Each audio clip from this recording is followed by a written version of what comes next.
ఒకరోజు వస్తుంది, అప్పుడు మెచ్చుకుంటాను. బలా చెప్పండి, నమ్మకమైన దాసుడా. అప్పటి వరకు ఈ భూమి మీద ఏ సౌండ్స్ మనకి వినబడు, అప్పటి వరకు ఈ భూమి మీద ఏ మెప్పుకోలు ఉండదు.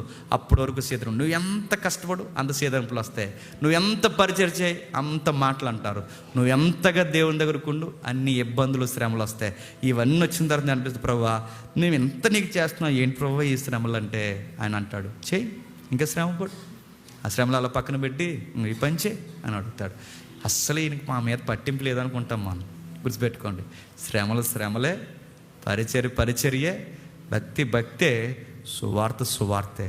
ఇవో పక్కన అలా జరుగుతూనే ఉంటాయి, అవి మోస్తూనే ఉంటాం, ముందుకు వెళుతూనే ఉంటాం.